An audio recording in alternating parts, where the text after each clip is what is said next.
St. Luke chapter 12 verse 23. ஆகாரத்தை பார்க்கிலும் ஜீவனும் உடையை பார்க்கிலும் சரீரமும் விசேஷித்தவளாய் இருக்கிறது. எது விசேஷித்தவை? எதற்கு நாம் முக்கியத்துவம் கொடுக்கிறோம்? சாப்பாட்டை பார்க்கிலும் ஜீவனும், அப்புறம் சரீரத்தை உடையை பார்க்கிலும் சரீரமும் ரொம்ப முக்கியம், ரொம்ப முக்கியம் அப்படின்னு சுவிசேஷகன் இவ்வாறாக எழுதியிருக்கிறார். ஆகாரம் அப்படின்னு சொல்லும்போது அதுவும் முக்கியம்தான். சாப்பாடு முக்கியம் இல்லையா? சாப்பாடு முக்கியமா முக்கியம் இல்லையா? முக்கியம், ரொம்ப ரொம்ப முக்கியம். சாப்பாடு ரொம்ப ரொம்ப முக்கியம். ஆனால் அதை பார்க்கிலும் உன் ஜீவன் முக்கியம் அப்படிங்கிறார். அதை பார்க்கிலும் உன் ஜீவன் முக்கியம். சாப்பாட்டுக்கு நம்ம என்னென்ன முக்கியத்துவம் கொடுக்குறோமோ அந்த முக்கியத்தை காட்டிலும் உன் ஜீவன் முக்கியம். அது நஷ்டப்பட்டு போனால் என்ன லாபம்? உலகம் முழுவதும் ஆதாயப்படுத்தி உன் ஜீவனை நஷ்டப்படுத்தினா முடிஞ்சு போச்சு. அதுதான் இந்த இடத்துல சொல்ல வரேன். ஆகாரம் ஆகாரம் ஆகாரம், சாப்பாட்டுக்கு சாப்பாட்டுக்கு சாப்பாடுனா நான் மெஸ்ஸை சொல்லலை. சாப்பாடுனா வீட்டில் காய்கறி குழம்பு வைக்கிறீங்களா அதை சொல்லலை. எல்லாரும் உழைக்கிறது எதுக்கு தான் சொல்லுங்க? இந்த ஒரு ஜான் வயிற்றுக்கு தான். இந்த ஒரு ஜான் வயிற்றுக்காக தான் ஆட்க சர்ச்சுக்கு வர மாட்டாங்க. இந்த ஒரு ஜான் வயிற்றுக்காக தான் வேலை வேலைன்னு ஓடுவாங்க. ஓடுறது 24 மணி நேரமும் வேலை செஞ்சாலும் 2 ஜான் 3 ஜான் வயிறு கிடையாது. எத்தனை ஜான் தான்? ஒரு ஜான் வயிறு தான். அந்த ஒரு ஜான் வயிற்றை காட்டிலும் செக் பண்ணி பார்க்கியோ, ஒரு ஜானும் கொஞ்சம் தொந்தி உட்கார்ந்தா 1.5 ஜான் இருக்கும்பா. அப்போ அதை பார்க்கிலும் எது முக்கியம்? ஜீவன். அதை பார்க்கிலும் ஜீவன் முக்கியம். எல்லாத்தையும் ஆதாயப்படுத்திட்டு அதை நீ நஷ்டப்படுத்திட்டேன்னு வச்சுக்கோ, ஏன் அப்புறம் ஒரு பிரயோஜனம் கிடையாது. இன்னொன்று அடுத்தாக என்ன சொல்ல சொல்லுங்க பார்க்கலாம். உடைய பார்க்கிறோம் எது முக்கியம்? சரீரம் முக்கியம். ஆடம்பரம் உடை இல்லாமலாம் வர முடியாது. சரீரம் முக்கியம். எல்லாம் ட்ரெஸ் இல்லாமல் வர முடியாது. அதை பார்க்கிலும் உனக்கு அடிகிறதான ஆடம்பரமான வாழ்க்கையை பார்க்கிலும், உன் தேவையை பார்க்கிலும், உன் வஸ்திரத்தை பார்க்கிலும் எது முக்கியமா? உன் சரீரம் முக்கியம். நம்ம ரெண்டையும் விட்டுருவோம். வேலை வேலை வேலை வேலைன்னு ஓடுறது, அப்புறம் ஆடம்பர வாழ்க்கை, பகட்டான வாழ்க்கை, வஸ்திரம், அதுக்கு பின்னாடியே போகிறது. இந்த 2 முக்கியத்தை விட்டுருவோம். ஒன்று ஜீவன், ரெண்டாவது சரீரம். நம்ம இந்த வசனத்தை தியானிச்சு பார்த்தா 30வது வசனத்தில் இவ்வாறாக வச்சுருக்கா, இவைகளெல்லாம் உலகத்தார் நாடி தேடுகிறார்கள், இவைகள் உங்களுக்கு வேண்டியவைகள் என்று உங்கள் பிதாவானவர் அறிந்திருக்கிறார். பிதாக்கு எல்லாம் தெரியும். இவை எல்லாவற்றையும் அவர் அறிந்திருக்கிறார். இவையெல்லாம் அப்ப யாருக்கு பின்னாடி போயிட்டு இருக்கிறா? உலகத்தார் போயிட்டு இருக்கிறாங்க. உலகத்தார். திரும்பவும் சொல்றேன், ஆகாரத்தை பார்க்கிலும் ஜீவன் ரொம்ப முக்கியம். நீ அணிஞ்சிருக்கிற வெளிப்பார்வைக்கு இருக்கிற உன் பகட்டான வாழ்க்கையை காட்டிலும் உன் சரீரத்தை கெடுத்து கொண்டிருக்க பத்தி அந்த சரீரம் ரொம்ப முக்கியம். சரீரம் தேவன் தங்கும் ஆலயம். ஒருவன் அந்த சரீரத்தை கெடுத்தா தேவன் அவனை கெடுப்பார். It's a temple of God. இந்த சரீரம் அவருடையது. ஒரு வாலிப தம்பி என்கிட்ட கேட்டாப்புல, பாஸ்டர் நம்ம லவ் பண்ணி கல்யாணம் பண்ணலாமா? பைபிளில் எப்படி இருக்கு? நான் சொன்னேன், பைபிளில் 2 வசனம் இருக்கு. ஆதியாகமம் 24 அதிகாரம் 67வது வசனத்தையும், ஆதியாகமம் 29வது அதிகாரம் 18வது வசனத்தையும் நான் வாசிக்க சொன்னேன். ஆதியாகமம் 24:67 என்ன இருக்கு சொல்லுங்க பார்க்கலாம். அப்பொழுது ஈசாக்கு ரெபெக்காளை தன் தாய் சாராளுடைய கூடாரத்துக்கு அழைத்து கொண்டு போய் மனைவியாக்கி கொண்டு லவ் பண்ணான்.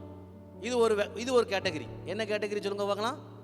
கல்யாணம் பண்ணிக்கிட்டு மனைவியை லவ் பண்றது. இன்னொரு கேட்டகரி இருக்கு பாருங்க. ஆதியாகமம் 29:18. ஆதியாகமம் 29:18. ராகோபு ராகேல் பேரில் பிரியப்பட்டு ராகேலுக்காக,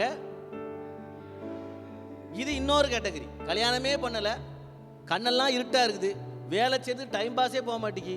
ஏன்னா 7 வருஷம் என்ன 20 வருஷம் கூட நான் என்ன செய்வேன், சம்பளம் இல்லாமல் வேலை பார்ப்பேன். 10 தடவை கூட என் சம்பளத்தை என்ன செய்யுங்க, மாற்றி வைங்க. ஆனால் என் கண்ணு முன்னாடி இருக்குது அது மட்டும்தான். 2 டைப்.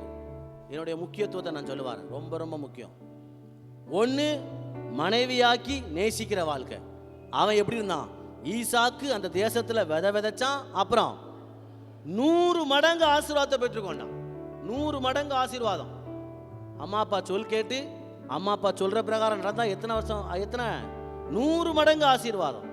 இங்க ஒருத்தன் 20 வருஷம் சம்பாத்தியம் பண்ணியும் கையில என்ன இல்லை சொல்லுங்க பார்க்கலாம், ஒன்றும் இல்லை. மாமா வீட்டில் எப்படி வரான்னு சொல்லுங்க பார்க்கலாம், கள்ளத்தனமா ஓடி வரான். அதுவும் மனைவிட்ட சொல்லிட்டு வரான், உங்க அப்பட்ட இருக்கிறத நீ வேணா இருந்துக்கோ. 20 வருஷம் பண்ணும்போது தெரியல, 20 வருஷம் லவ் பண்ணும்போது தெரியல. இப்போ என்ன சொன்ன, உங்க அப்பாட்ட நீ வேணா இருந்துக்கோ, நான் போறேன். உங்க அப்பன் சரியான ஏமாத்துக்காரன். அதுக்கப்புறம் தான் தெரியும் யார் யார் ஏமாத்துறாங்கன்னு. பகட்டான வாழ்க்கை. திருமணத்துக்கு முன் திருமணத்துக்கு பின் ரொம்ப ரொம்ப முக்கியம். சரீரத்தை விட, என் உடைய விட என் சரீரம் முக்கியம். என் ஆகாரத்தை விட என் ஜீவன் முக்கியம். இந்த வசனத்தை நான் தியானிச்சேன். எது முக்கியத்துவம்? இளைய குமாரன் கண்ணுக்கு முன்னாடி எனக்கு வந்துச்சு. இளைய குமாரன் அப்பா வீட்டை விட்டு போகணும். அவன் கண்ணுக்கு முன்னாடி இந்நாள் வரைக்கும் அப்பா தான் இருந்தாங்க. ஆனால் இப்போ கண்ணுக்கு முன்னாடி வாருது ஆஸ்தி. அப்பாவை நவுட்டி விட்டு இன்னொன்று வந்துருச்சு. என்ன சொல்லுங்க பார்க்கலாம். அப்பா இருக்கிற ஸ்தானத்துக்கு யார் வாரா இப்போ? ஆஸ்தி.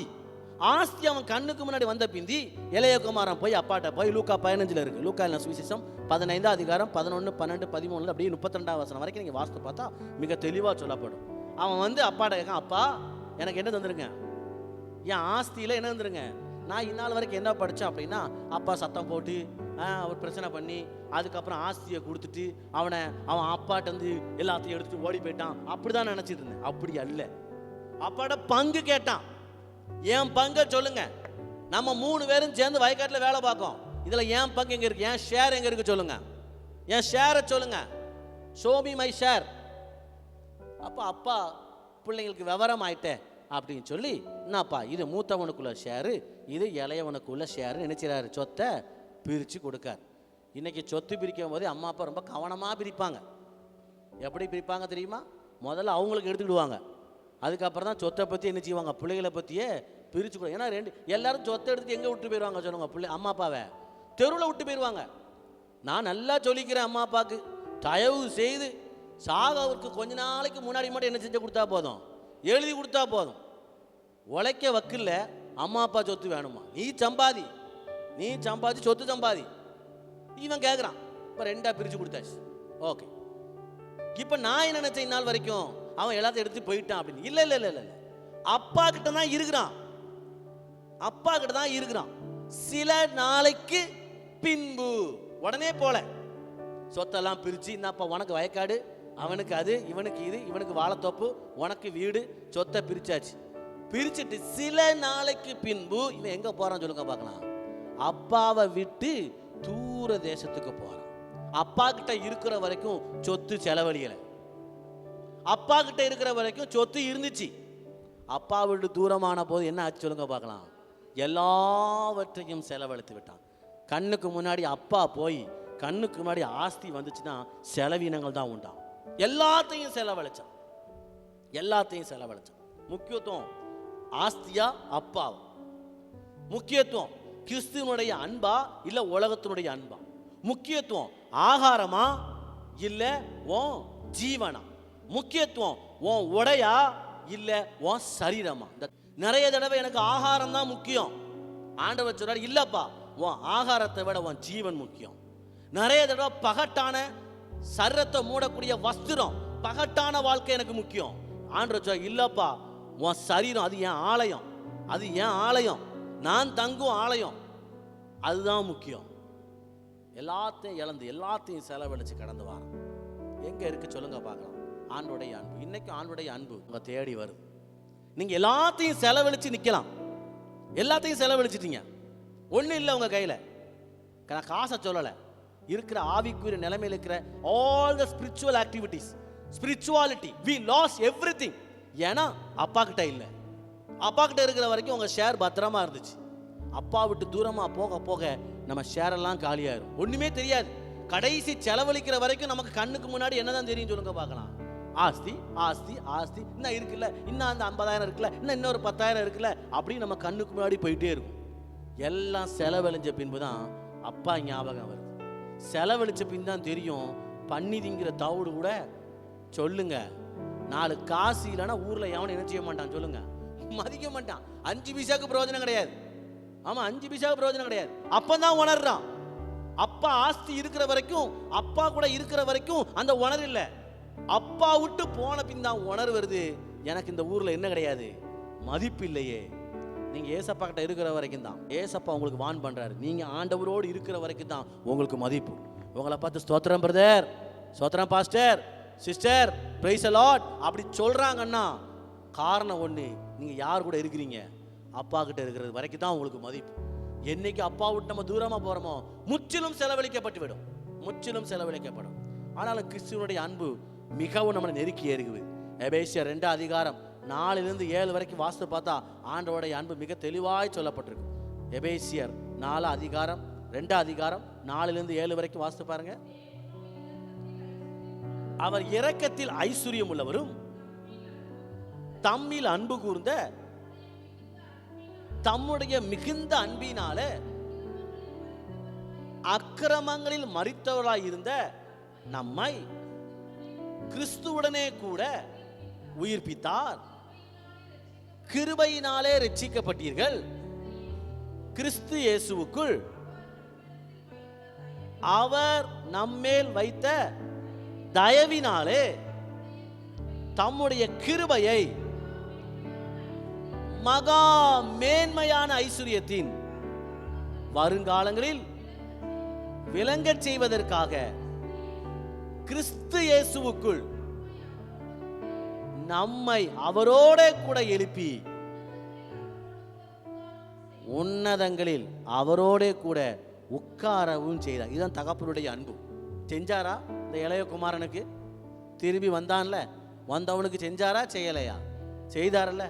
அவரோட கூட கையை பார்க்கார், மோதிரத்தை காணும். என்னப்பா மோதிரத்தை பிடிச்சிக்கோ, வஸ்திரம் சரி கிடையாது, என்னப்பா வஸ்திரத்தை போட்டுக்கோ, உன் சரீரம் ரொம்ப முக்கியம். திரும்பி வந்துட்ட பத்தியா, உன் ஜீவன் ரொம்ப முக்கியம். நீ சொத்து சொத்துன்னு போன, செலவழிச்சிட்ட, இப்போ உன் ஜீவன் தப்புறக்கு என்கிட்ட ஓடி வந்திருக்கிற. பகட்டான வஸ்திரத்தை கேட்ட, ஆனா நான் சொன்ன உன் சரீரம் முக்கியம். என்னை தேடி வந்துட்ட பத்தியா, என்னப்பா மோதிரம் போட்டுக்கோ, என்னப்பா வஸ்திரம் போட்டுக்கோ. 1000 பேர் குறை சொல்லாங்க, ஆனா குறை சொல்றதுக்கு ஆண்டவர் விட மாட்டார். வீட்டுக்கு வெளியே 1000 பேர் குறை சொல்லலாம். குறை சொன்னாங்களா? வேலைக்காரன் சொன்னானா? வந்திருக்கான், எல்லாத்தையும் எடுத்து போனா வந்திருக்கான் பாரு. யார்கிட்ட சொன்னான் சொல்லுங்க பார்க்கலாம்? மூத்த குமாரன் அவன் அண்ணன்ட்ட சொன்னான், வந்திருக்கான். எல்லாத்தையும் செலவழிச்ச ஒருத்தன் வந்திருக்கிறான், எல்லாத்தையும் அழிச்சிட்டு ஒருத்தன் வந்திருக்கிறான்.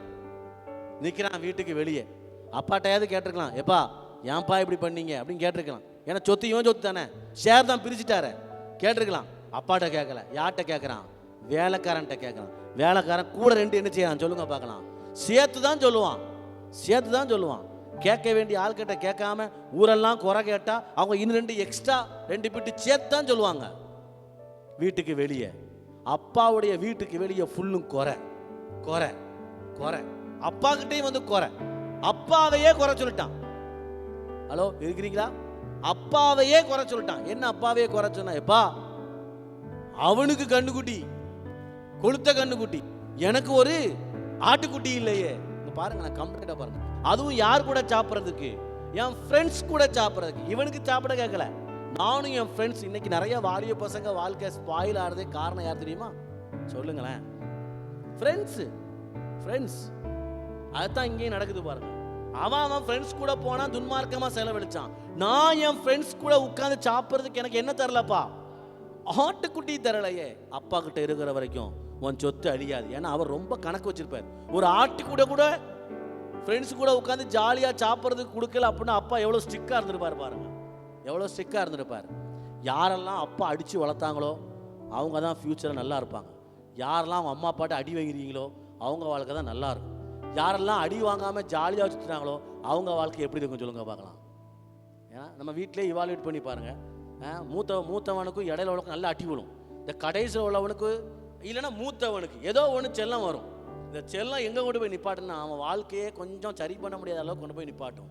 அப்பா கிட்ட இருக்கிற வரைக்கும் தான் ஆஸ்திக்கு பாதுகாப்பு. அப்பா கிட்ட இருக்கிற வரைக்கும் தான் உனக்கு பாதுகாப்பு. சேர்த்து கொள்கிறார். அவனோட எல்லாத்தையும் சொல்லாரு பாருங்களேன். அவனை திரும்ப சேர்க்கிற அன்பு. அவன் தப்ப சுட்டி காட்டவே இல்லை. சொன்னாரா இளையகுமார்கிட்ட இன்னும் என்ன செஞ்சேன்னு கேட்டாரா? சுட்டி காட்டவே இல்லை. ஏன் செலவழிச்சேன்னு கேட்டாரா? கேட்கவே இல்லை. அவனை புகழ்ந்து தள்ளுறாரு. புகழ்ச்சி அப்பா கிட்ட இருக்கிற வரைக்கும் புகழ்ச்சி. வாயத்தரம் சொல்லுங்க பார்க்கலாம். நீ தப்பே பண்ணிட்டு வந்தாலும் அப்பா கிட்ட வந்தா உனக்கு என்னதான் சொல்லுங்க பார்க்கலாம்? புகழ்ச்சி. உன்னை மன்னித்து புகழ்ந்துவார். ஏன் புள்ள, ஏன் புள்ள, ஏன் புள்ள. எங்கேயுமே சொல்லல ஊதாரி, எங்கேயுமே சொல்ல துன்மார்க்கன். ஏன் புள்ள. ஆண்டவட்ட வந்தா ஒரே புகழ்ச்சி. பிரிவினைகள் மாறும். அப்பா கிட்ட வந்தா பிரிவினைகள் மாறும். 2 பேர் அண்ணன் தம்பி சண்டை, பிரிவினைகள் மாறுது. சொல்றாரு இல்லப்பா நீ உள்ள வா, வீட்டுக்குள்ள வா, தெருவில் வச்சு பேசாத. நம்ம குடும்ப கதை தெருவில் போக கூடாது. அவன் எங்க வந்து பேசிக்கிட்டு இருக்கான்? வீட்டுக்குள்ள வராம எங்க பேசிக்கிட்டு இருக்கான் சொல்லுங்க பார்க்கலாம்? வெளியே இருந்து பேசிக்கிட்டு இருக்கான். அப்பா கூப்பிட உள்ள வா, உள்ள வந்து பேசு. நம்ம வீட்டு சண்டை எங்க வச்சுக்கிடுவோம் சொல்லுங்க? உள்ளே வச்சுக்கிடுவோம், வெளியே வச்சு பேசாத. பிரிவினைகள் மாறும். யாரும் நம்மளை கை சூண்டி பேச முடியாது. எந்த வேலைக்காரன் குறைச்சனோ அந்த வேலைக்காரன் ஸ்தானத்துக்கு தான் போறதுக்கு ரெடியா இருக்கிறான். எப்பா என்ன வேலைக்கார ஸ்தானத்துக்கு கொண்டு போங்க. அப்பா இல்லை நீ என் புள்ள. பிரிவினைகள் மாறும். கடை சொல்லப்பட்டிருக்கு அங்கே ஒரு சந்தோஷம் உண்டாயிடுச்சு. சந்தோஷம் உண்டாயிடுச்சு. நமக்கு தேவன் மிகுந்த ஆனந்த சந்தோஷத்தினால நம்மை முடிசூட்ட ஒரு வல்லவராக இருக்கிறார். அன்பு திரளான பாவங்களை மூடும். அன்பிலே குறையில்லை, அன்பில் பயம் இல்லை. அன்பு தான் பயத்தை புறம்ப தள்ளும். ஆமாம், பயத்தை புறம்ப தள்ளும். அப்பா மேலே நீங்கள் நேசிக்கிற நேசம், ஆண்டவர் மேலே நீங்கள் வச்சிருக்கிற நேசம் உங்கள் பயத்தை புறம்ப தள்ளும். திரும்பவும் நான் ஞாபகப்படுத்துகிறேன், எதுக்கு நான் முக்கியத்துவம் கொடுக்குறேன், எதுக்கு நான் முக்கியத்துவம் கொடுக்குறேன். ஒரே ஒரு ஓமை தான் சொன்னேன், ஆஸ்தியா அப்பாவா. அந்த வசனம் திரும்ப வாசித்தா தெரியும். லூக்கா 12:23 ஆகாரத்தை பார்க்கிலும் ஜீவனும் உடையை பார்க்கிலும் சரீரமும் விசேஷித்தவர்களா, இவைகளெல்லாம் உலகத்தார் நாடி தேடுகிறார்கள். இவைகள் உங்களுக்கு வேண்டியவைகள் என்று உங்கள் பிதாவானவர் அறிந்திருக்கிறார். பிதாக்கு எல்லாமே தெரியும் நமக்கு என்ன தேவைன்னு. நம் தேவனுடைய சமூகத்தில் கண்களை மூடி நாம் செபிப்போம். நிறைய தடவை எங்கள் தேவைக்காக அங்கே எங்கேயும் நாங்கள் அலைகிறோம். ஆகாரத்தை பார்க்கிறோம். எங்கள் ஜீவன் ரொம்ப முக்கியம். உலகம் ஃபுல்லும் ஆதாயப்படுத்தி ஜீவனை நஷ்டப்படுத்திட்டோன்னா அதில் ஒரு லாபம் இல்லை, ஒரு லாபம் இல்லை. எங்கள் ஜீவன் எங்களுக்கு ரொம்ப முக்கியம். நீ தந்திருக்கிற வாழ்க்கை ரொம்ப முக்கியம். உடைய பார்க்கிலும் சரீரம் முக்கியம். இந்த சரீரம் நீ தங்கும் ஆலயம். இதை நாங்கள் விசேஷித்தமாக நாங்கள் கருதணுமா? எங்கள் ஜீவனும் எங்கள் சரீரமும் விசேஷித்தவைகள். உலகத்தாருக்கு தெரியாது. அவங்க ஆகாரத்துக்கு பின்னாடியும் உடைக்கு பின்னாடியும் போகிறாங்க. ஆனால் நாங்கள் ஜீவனுக்கு பின்னாடியும் எங்களுக்கு மேலாய் நீ தங்குகிற ஆலயமாகிய சரீரத்தையும் நாங்கள் விசேஷித்தவளாய் நாடுகிறோம்.